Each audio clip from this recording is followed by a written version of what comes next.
होते हैं, एक तो पिक्चर से संबंधित और एक ऑडियो सिग्नल साउंड से संबंधित। दो सिग्नल ट्रांसमिट होते हैं। अब यहाँ पे एक चीज समझ लीजिएगा, एक सिग्नल को ट्रांसमिट होकर पूछ लिया जाता है, ये जीएस में जनरल एबिलिटी में पूछ लिया जाएगा क्वेश्चन, तो आप ध्यान रखिएगा इसको। टेलीविजन ब्रॉडकास्टिंग में एक तो चलता है पिक्चर सिग्नल और एक हमारा चलता है साउंड सिग्नल।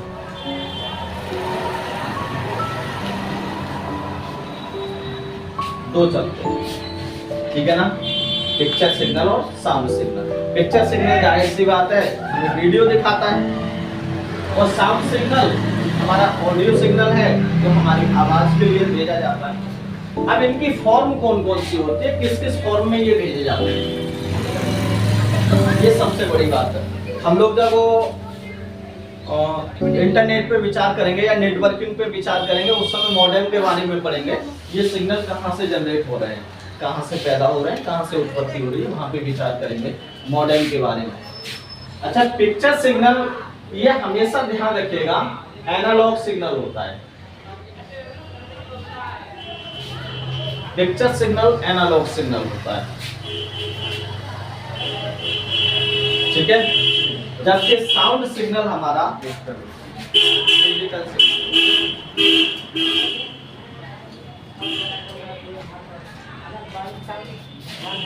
ठीक है ना। ये हमारा AM और ये हमारा FM। FM तो सुना होगा आपने, उसी FM की बात कर रहा हूं। ऊपर AM में चलता है पिक्चर सिग्नल हमेशा AM में और साउंड सिग्नल FM में। पिक्चर सिग्नल AM में चलता है, AM का मतलब रहता है एम्पलीट्यूड मॉड्यूलेशन। क्या रहेगा? Amplitude modulation. AM का मतलब रहेगा एम्पलीट्यूड मॉड्यूलेशन। ठीक, मैं लिख नहीं रहा हूं लेकिन आप लोग अपनी समझ में ध्यान में रखते हुए कि हाँ इंपॉर्टेंट वर्ड है, खुद नोट कर लेंगे। एम्पलीट्यूड मॉड्यूलेशन क्योंकि नोट करना इसलिए जरूरी हो जाता है कि कभी भविष्य में आपने कॉपी खोल के देखा और इसकी आवश्यकता हुई तो जब AM शब्द आ जाएगा तो आपके दिमाग में एकदम ठनक जाएगा कि AM का मतलब क्या बताया, ठीक है ना। तो AM का मतलब रहेगा एम्पलीट्यूड मॉड्यूलेशन।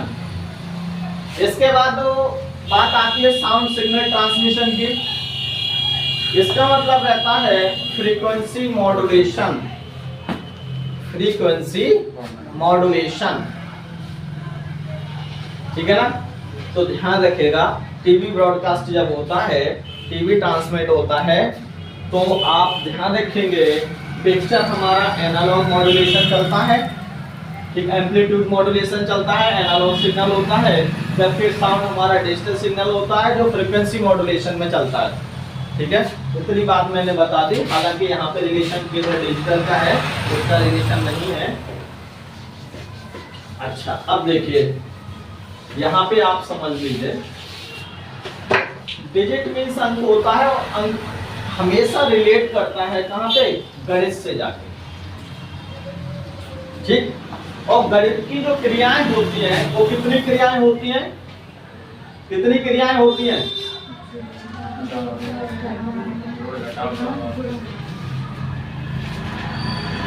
गुणा और यही क्रियाएं होती हैं, यही बेस है ऑपरेशन का, मैथमेटिक्स ऑपरेशन का यही बेस है। ये तो यहाँ पे क्रियाएं मैंने बता दी, ये तो यहाँ पे अभी छोड़ दीजिए ऐसा ही आप। अब बात करिएगा, डिजिट मीन्स अंक होता है। अगर AL डिजिट शब्द में AL जोड़ देते हैं तो क्या हो जाता है? डिजिटल हो जाता है। और डिजिटल का क्या मतलब हो जाता है? अंकीय, ठीक।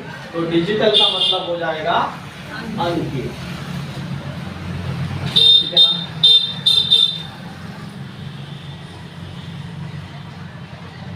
अब देखिए, अब इस पूरे का मतलब क्या हो जाएगा? पूरे का मतलब हो जाएगा अंकीय इलेक्ट्रॉनिक्स, अंकीय इलेक्ट्रॉनिक्स कह सकते हैं, ठीक, या हम कह सकते हैं मैथमेटिकल इलेक्ट्रॉनिक्स, मैथमेटिकल इलेक्ट्रॉनिक्स।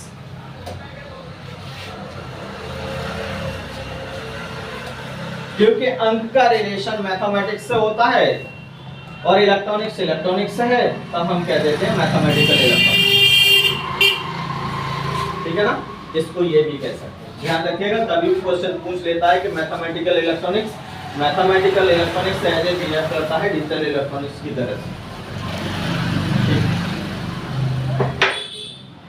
अब थोड़ा सा हम, जैसा प्रोसेस मैथमेटिक्स में होता है वो सभी प्रोसेस हमारा डिजिटल इलेक्ट्रॉनिक्स में भी होगा, लेकिन यहाँ पर हमारा फिजिकल वे में चलता है, गणितीय क्रियाएं चलती है, गणित के हिसाब से चलती हैं। लेकिन यहाँ पर जो ऑपरेशन है, ये चारों ऑपरेशन है, ये चारों ऑपरेशन जब डिजिटल इलेक्ट्रॉनिक्स में होंगे तो इलेक्ट्रॉनिक्स के माध्यम से होंगे। किसके माध्यम से होंगे? इलेक्ट्रॉन्स के माध्यम से होंगे। और इलेक्ट्रॉन्स जो होगा क्या होगा? विद्युत धारा। क्या होगा? विद्युत धारा, इलेक्ट्रिसिटी, ठीक है ना। तो ये ऑपरेशन यहाँ पर डिजिटल इलेक्ट्रॉनिक्स में किसके माध्यम से होंगे? विद्युत धारा के माध्यम से, ठीक है ना, विद्युत धारा के माध्यम से होंगे। लेकिन यहाँ पर जो डिजिट चलते हैं, यहाँ पे गणित में कितने डिजिट चलते हैं? कितने चलते हैं?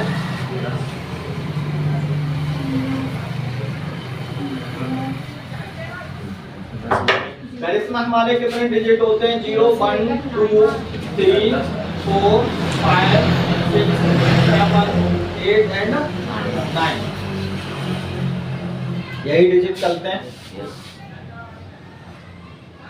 लेकिन बस अंतर इतना है इसमें, यहां पर और यहां पर अंतर इतना है, यहां पर डेसिमल ये बिल्कुल नहीं चलता है, इतने अंकों का प्रयोग बिल्कुल नहीं होता है, ठीक है ना। हमारे सिंपली जो गणित है उसकी प्रक्रियाओं में इन अंकों का प्रयोग करते हैं हम, क्योंकि यहाँ पर क्या है? 1, 2, 3, 4, 5, 6, 7, 8, 9, 10, टोटल कितने हैं डिजिट? 10 हैं। तो 10 को इंग्लिश में क्या कह देते हैं? 10 को क्या कह देते हैं? डेसी कहते हैं, ठीक है ना।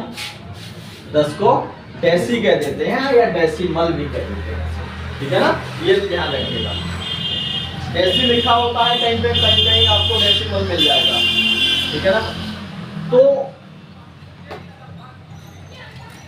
वह गणित, वह मैथमेटिक्स जिसमें 10 अंकों का प्रयोग करके ये सभी ऑपरेशन जो मैंने लिखे थे यहाँ पे, वो सभी ऑपरेशन किए जाते हैं, तो वो क्या कहलाता है? डेसिमल मैथमेटिक्स कहलाता है, या डेसिमल नंबर सिस्टम उसे कहते हैं। वह पद्धति जिसमें 10 अंकों का प्रयोग करके ये सभी ऑपरेशन किए जा रहे हैं, वो दशमलव गणित कहलाएगा या फिर दशमलव संख्या पद्धति कहलाएगा,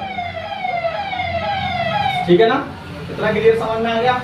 अब देखो, अब यहाँ पे अभी तो मैं इस तरफ नहीं जा रहा, थोड़ी सी बात बता दे रहा हूँ। यहाँ पे चूंकि करंट से रिलेशन है, विद्युत धारा से रिलेशन है, तो यहाँ विद्युत धारा से रिलेशन केवल हमारा मोड जो चलता है वो क्या चलता है? 0 और 1, यही मोड चलता है, 0 होगा या 1, ये मोड चलता है। हम इस तरफ अभी नहीं जा रहे हैं, थोड़ा सा हम इस तरफ समझ ले रहे हैं क्या मामला है। अंकों की एक बार व्यवस्था देख लेंगे हम लोग, तो हमारी समझ में आ जाएगा।